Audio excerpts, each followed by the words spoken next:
Ayan guys, today's video, gawa po tayo ng gelatin. Ayan po, ay nagpakulo po muna ako dito ng tubig. Nung kumulo na ay nilagay ko na po yung mga jelly powder po natin. 4 po yung jelly powder na inilagay ko. Yung kulay red at saka po yan yung kulay white. Ayan po, haluin lang po natin yung maigi once na nailagay na po natin lahat ang mga jelly powder. Ayan. Kapag ka po kumukulo na, pwede na po natin idagdag yung Alaska Evap.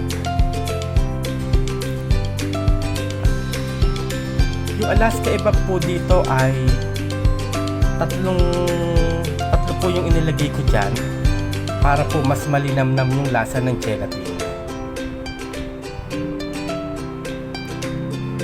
Ayan, sige lang.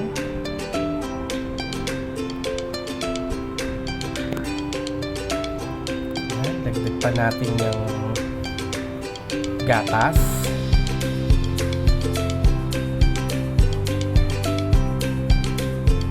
Tapos nilagyan ko din po siya ng vanilla.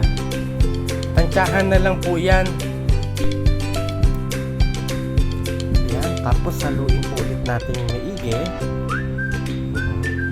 Tapos pwede na po natin idagdag yung sugar. Ayan. Depende po sa inyo kung gaano katamis po yung gusto po ninyo.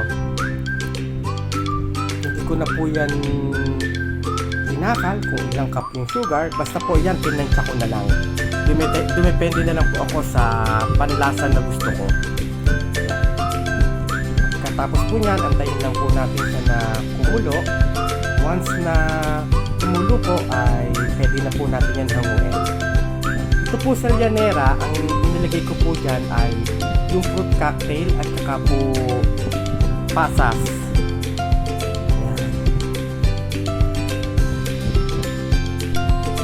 Pagka po isinalin na natin ito sa llanera, gagamit po tayo ng pansala para po masala yung mga gulaman na medyo namuo habang pinakukuluan natin. Yan, para po pino. Ayan po ay marami na tayong na ilalagay sa llanera.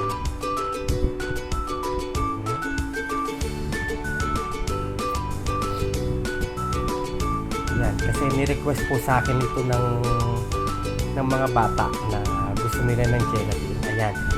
Wala pong handaan. Ito po ay ni-request lamang sa akin dito sa bahay. Gusto po nila ng gelatin para may dessert po sila lagi. Yan. So, ayan po ang ating gelatin. Marami akong nagawa.